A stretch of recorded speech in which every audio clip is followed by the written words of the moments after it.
You got the thing. And within a week, you wanted the next thing.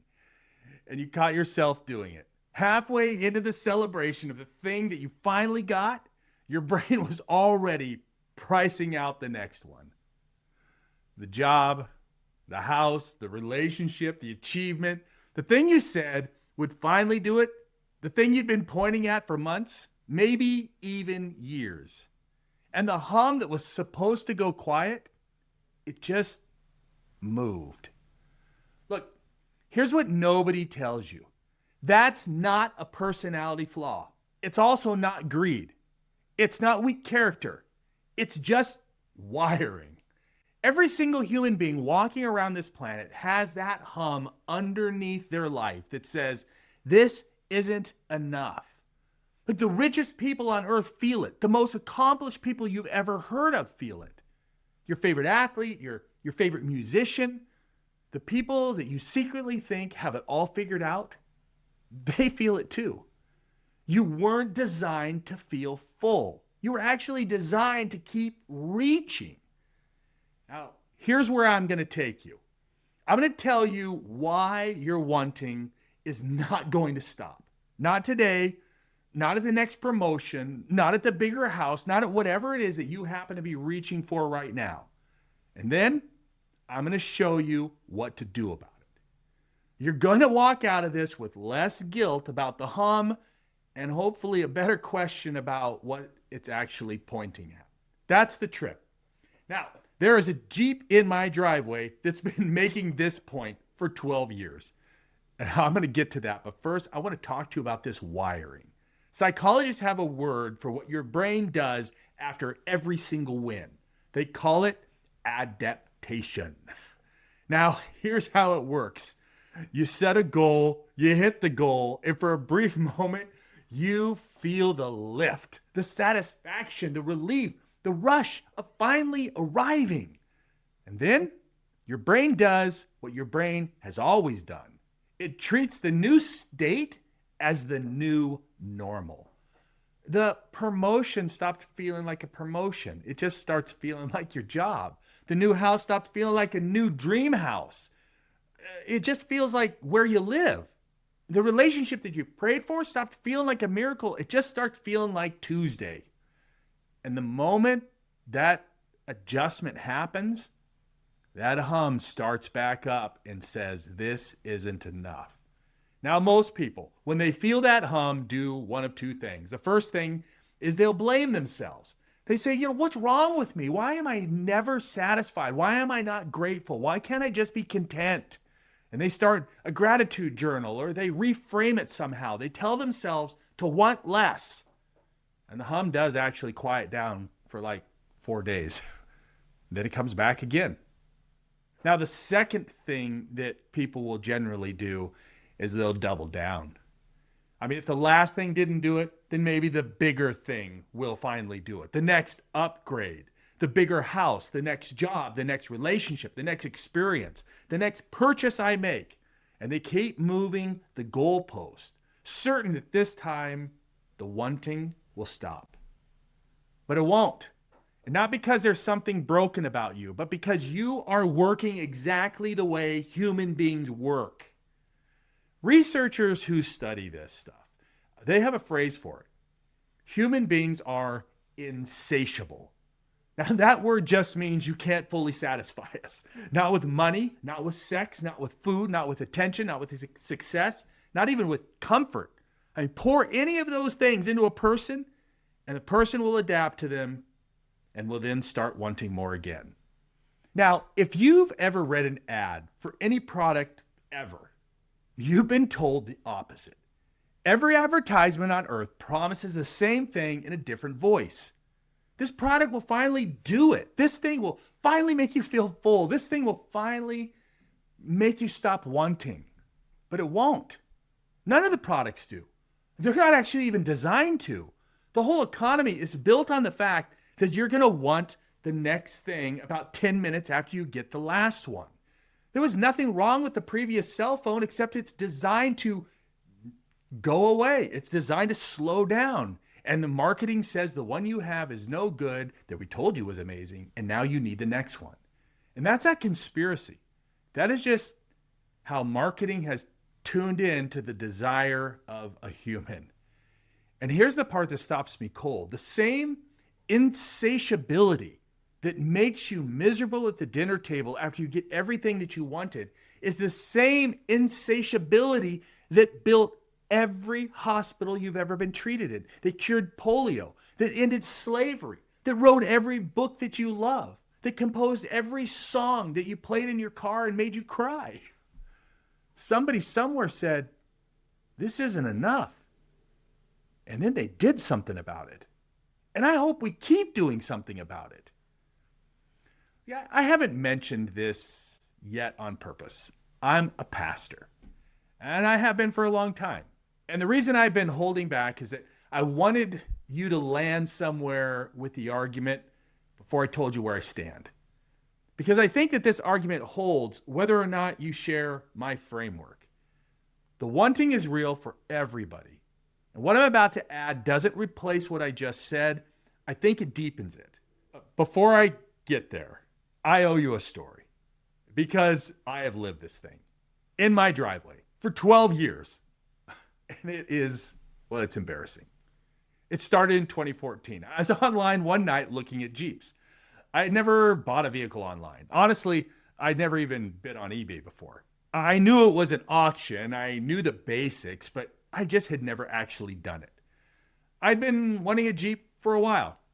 My dad and I used to bump around in the hills with them when I was a kid, and I don't know, it sounded like something I would like to do. Now, we also weren't in a financial place to buy a Jeep, but that's never stopped a man from looking, right? So I was just looking. And generally, what you look, you find. And sure enough, I found one. Great price. I mean, at least the bid price, the auction price was great. I had no idea what the final price would end up being. So I went back and forth. I looked at other Jeeps and I came back to this one and I started doing the math. I thought, man, if I could actually get this Jeep for this price, it would be a steal. So I put in a bid. Now notice the words that I just used. I didn't say I decided to buy a Jeep. I said I put in a bid, as though those are two different things. Spoiler, they're not. The auction was supposed to end in a few hours, and I got busy getting dinner ready for the kids, and I kind of forgot about it. And then all of a sudden my phone went off with that eBay cash register sound. I opened it up, and it said right there, I won the bid. And in that moment, I felt two things at the exact same time. Excitement because I had a Jeep, and fear because, well, I had a Jeep. I wasn't ready to buy a Jeep. And then the third thing hit me, which probably should have come a lot sooner. I had not run this past my wife. We hadn't even discussed it. And then a fourth thing hit me, which definitely should have come much sooner in the process. Where is the Jeep? I live in Sioux Falls, South Dakota, and that Jeep was all the way in Chicago, Illinois. Good grief, that's a drive. Also, it was Easter weekend, and in my profession, that's a bit of a busy time. So that night, I broke the news to Jenny as soon as she got home. And Jenny said, you did what? But realizing that what was done, she was a good sport about it. We made the plan. Day after Easter, we packed a minivan with our 3 kids, and each of them we allowed to bring a friend with them. And, we started our National Lampoon Easter vacation, Sioux Falls to Chicago, to pick up a Jeep. And I will never forget the drive home. I was driving this Jeep on 31-inch tires, 4-wheel drive, that rugged feel. And I remember thinking as I'm holding on to that steering wheel, I'm not going to need anything else for the rest of my life. This is it. This Jeep will satisfy me all my days. Friends, that was 12 years ago. Since then, the Jeep's been on 33-inch tires, then 35-inch tires, then 37-inch tires. And today my Jeep is on 40-inch tires. The engine is no longer a Jeep, it's a Chevy. The axles came off of a Ford. The only original part of the Jeep that's still a Jeep is the body itself, and I've chopped that to pieces. And I'd love to tell you that today I am finally satisfied. But that would be a lie. My name is Doug, and I'm a Jeep guy.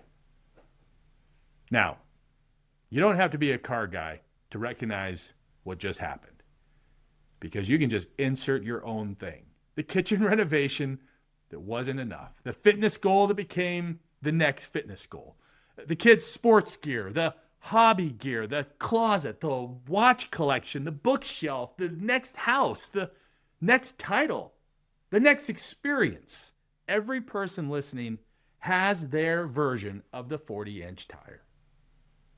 And here's what I want you to see. The hum wasn't satisfied by the Jeep. It wasn't satisfied by the bigger tires. It wasn't satisfied by the Chevy engine or the Ford axles or any of the upgrades. The hum has never once in 12 years said, "You're good now." And that's when I started to take seriously what some people much smarter than me have been saying for centuries. There's an old quote written about 1,600 years ago by a guy named Augustine. He had lived hard. He'd run after every kind of pleasure available to him. He achieved real things. And he wrote a sentence I've never been able to shake. He wrote, "Our hearts are restless until they rest in you." Now, he was talking to God. And here was his claim. The reason no human being can ever feel full is that we were actually made for something this world cannot give us. The hum isn't broken wiring. The hum is a homing signal. C.S. Lewis said it another way. He said, "If I find in myself a desire that nothing in this world can satisfy, the most likely explanation is that I was made for a different world." Now, you don't have to agree with that to follow the logic, because the logic is just this. If every human alive carries a hunger that nothing in this life can fill, that hunger is either a cruel joke or a clue. Pick a lane. Either we're wired for permanent disappointment or the wiring is pointing at something. Now, the Bible takes the second view, and pretty bluntly. Ecclesiastes 3:11 says, "He has planted eternity in the heart, every human heart." Eternity planted in your heart by design. That hum that you've been trying to silence with bigger tires, the writer of Ecclesiastes is saying it's not a defect, it's a homing beacon for something that does not exist on this side of the dirt. Now, here's where I need to sharpen this, because there are two ways that people are going to misuse what I just said, and both of them are bad. The first way is the sentimental Christianity move. Someone's going to hear all of this and say, "Oh, great, so I just need to want less. I need to surrender. I need to be a more spiritual person who is content with very little." Now, please listen carefully. Don't hear what I'm not saying on this. That kind of fog has done real damage to real people. It produces folks who confuse passivity for peace, who think the goal is a smaller life rather than a redirected one. Look, the hum doesn't go away because you got more spiritual. The hum gets pointed somewhere worth pointing at. Now, the second wrong move is the opposite.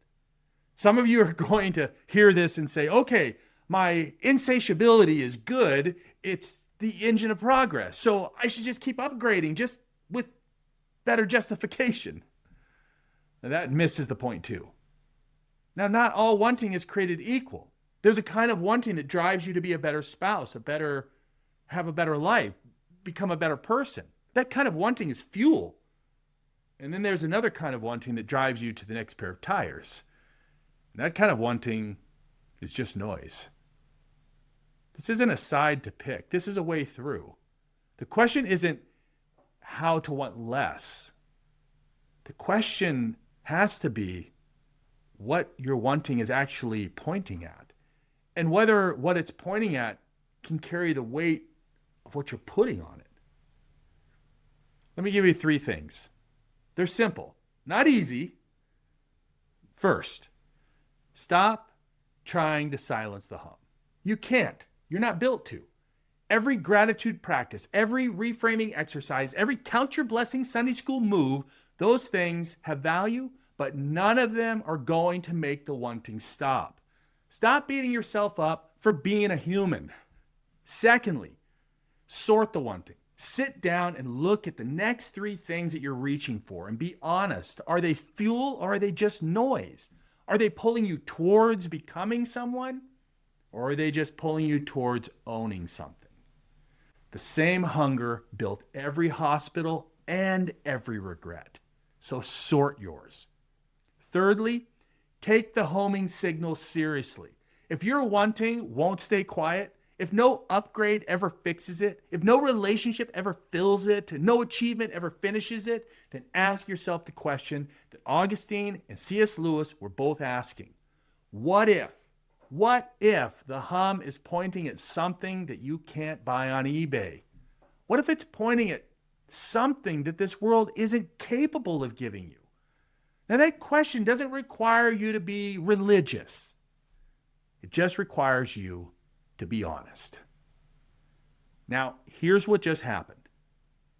I told you up top that your wanting was not going to stop. It hasn't, and mine hasn't either. There is still a Jeep in my driveway making promises that I know it can't keep. But you came in carrying guilt about a hum that was never a sin.